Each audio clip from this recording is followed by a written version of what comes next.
దండయాత్ర ప్రేక్షకులైన ప్రతి ఒక్కరికి సర్వశక్తుడైన క్రీస్తు నామములు మీకు శుభములు తెలియజేస్తూ ఉన్నాం.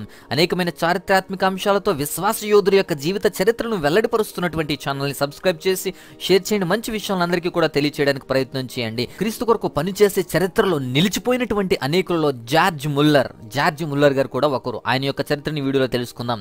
ఈ జార్జ్ ముల్లర్ గారు 1805 సెప్టెంబర్ 27వ తేదీన జోహన్ మరియు సోఫీ అనేటువంటి దంపతులకు జన్మించారు. జోహన్ అండ్ సోఫీ. ఇతడు పుట్టింది జర్మనీలో. ఇతని దేశం జర్మనీ. ఇతడు ఒక క్రైస్తవ స్వార్థికుడును మరియు అష్లీడౌన్ అనాథాశ్రమానికి డైరెక్టర్గా కూడా ఉన్నాడు. ఈ ఆశ్రమం ఇంగ్లాండ్ దేశంలో బ్రిస్టల్ అనేటువంటి ప్రాంతంలో ఉంది.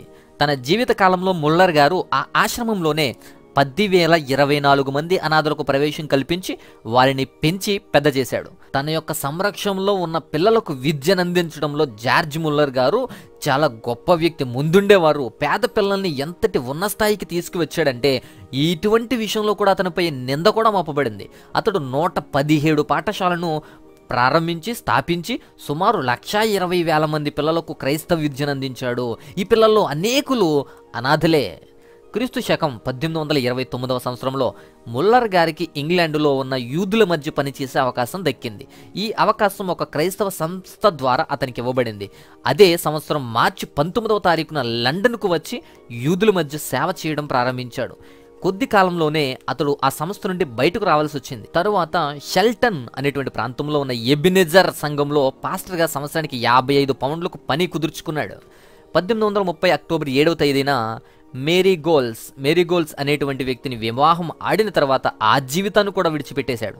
తర్వాత అతడు బ్రిస్టల్ నగరానికి వెళ్ళి అక్కడ ఉన్నటువంటి బెతెస్తా సంఘంలో పరిచర్య చేయడం ప్రారంభించాడు. తనకు ఇతర పరిచర్యలు ఉన్న తన మరణం వరకు కూడా ముల్లర్ గారు ఈ సంఘంలోనే బోధిస్తూ వచ్చేవాడు. క్రీస్తు శకం 1834లో అతడు స్వదేశ విదేశాల కొరకైన లేఖ జ్ఞానము అనే సంస్థను స్థాపించాడు. క్రైస్తవ పాఠశాలలకు మిషనరీలకు బైబిల్ మరియు క్రైస్తవ సాహిత్యాన్ని అందించటం, పగటిపూట పాఠశాలను నిర్వహించటం, ఆదివారము బడులు మరియు వయోజన విద్య కొరకైన పాఠశాలను నిర్వహించడం ఈ సంస్థ యొక్క ముఖ్య ఉద్దేశాలు. 1835 సంవత్సరంలోనే కొద్ది వారితో ప్రారంభమైన ఈ పరిచర్య తుదకు మహా అభివృద్ధి చెంది ప్రభుత్వం నుండి ఎలాంటి సహాయం లేకుండానే ఇవన్నీ కూడా అద్భుతంగా జరుగుతూ వచ్చాయి. ఈ జార్జ్ ముల్లర్ గారు అయచితంగా వచ్చినటువంటి కానుకలను మాత్రమే స్వీకరించేవాడు. ముల్లర్ గారికి సంబంధించి ఈ సంస్థలు సుమారు 13,81,171 నుంచి 90 మిలియన్ల పౌండ్ల వరకు కూడా జార్జ్ ముల్లర్ గారి మరణం కల్లా ఈ సొమ్మంతా సేవ కొరకు ఖర్చు చేయబడింది. అనాథాశ్రమాల కొరకు ఆర్థిక సహాయం చేయటం, 2,85,408 బైబిళ్లను, 14,59,506 కొత్త నిబంధనలను పంచిపెట్టుకుంటూ ఈ ధనం వాడబడింది. ప్రపంచంలో విశ్వాసంతో సేవ చేస్తున్న హాడ్సన్ టేలర్ వంటి ఇతర మిషనరీలకు జార్జ్ గారు ఆర్థిక సహాయాన్ని అందించేవారు.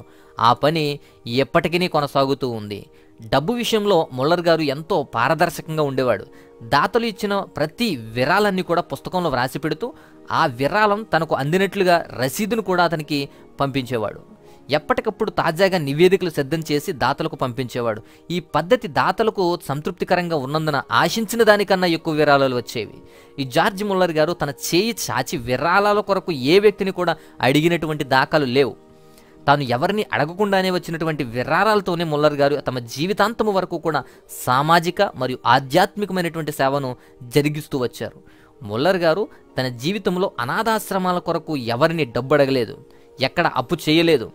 5 అనాథాశ్రమాలను నిర్మించడానికి సుమారు 1,00,000 పౌండ్లు అవసరమైనందున అతడు ఎప్పుడు కూడా ఎవరిని కూడా ఏమీ కూడా అడగలేదు. అక్కడి అనాథ పిల్లల్ని దేవుడు ఆశ్చర్యంగా పోషిస్తూ వచ్చేవాడు.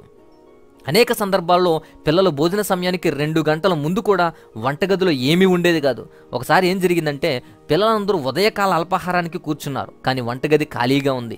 పిల్లలందరూ ప్రార్థించడం ముగించగానే ఎవరో తలుపు తట్టారు. చూసేసరికి ఒక బేకరీ వ్యక్తి పిల్లలందరికీ సరిపోయే తాజా బ్రెడ్లతో నిలబడి ఉన్నాడు. అదేవిధంగానే అదే సమయంలోనే పాలు అమ్మేవాడిని బండి అనాథాశ్రయం ఎదుటి వచ్చేసరికి మొర్రాయించి పాడైపోతూ ఉండేవాడు. అప్పుడు అతను స్వచ్ఛమైన ఆ పాలను ఆశ్రమంలో పిల్లలందరికీ కూడా పోసేవాడు.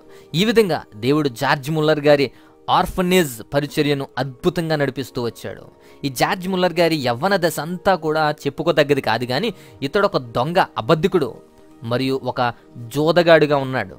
10 ఏండ్ల ప్రాయంలోనే అతడు తన తండ్రి వద్ద ఉన్నటువంటి ప్రభుత్వపు సొమ్మును దొంగలించడం మొదలుపెట్టాడు.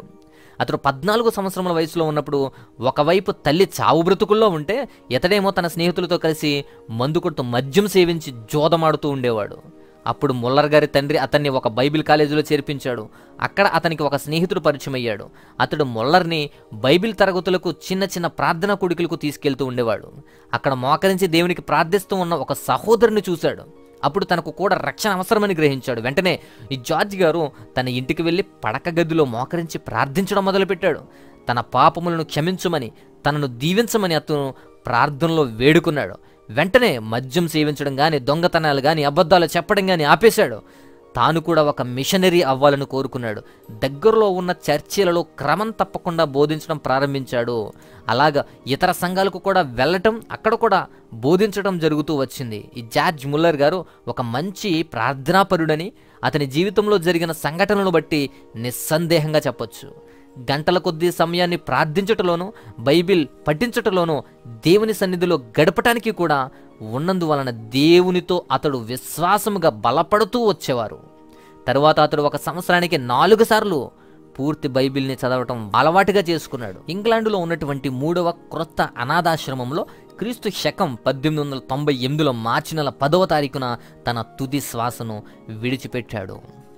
బైబిల్ చదవడం ఎన్నో పర్యాయాలు పూర్తి చేసి రక్షించబడి ప్రార్థనాపరుడే సుదీర్ఘ సంవత్సరాలు ప్రభువు కొరకు బ్రతికి నేను దేవుని దృష్టిలో చిన్నవాడిననే తగ్గించుకున్నటువంటి జార్జ్ ముల్లర్ గారి యొక్క జీవితంలో నీకు స్ఫూర్తి తీసుకొనగలవా?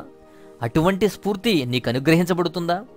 ఆ స్ఫూర్తి నీలో ఉండాలని, దేవునిలో బలపడాలని, ఎటువంటి పరిస్థితుల్లోనైనా, ఎటువంటి ఇబ్బందుల్లోనైనా, చిక్కుల్లోనైనా, చింతల్లోనైనా నీ పరిస్థితిని మార్చి దేవుడు శక్తివంతులుగా చేర్చగలడని, దేవుని యొక్క సహాయం ఎల్లప్పుడూ కూడా నీకు ఉంటుందని నమ్మి నువ్వు విశ్వసిస్తావని నేను ఆశపడుతూ, దేవాతి దేవుని మహోన్నతమైన నామానికి మహిమ కలుగుగాక. ఆమేన్.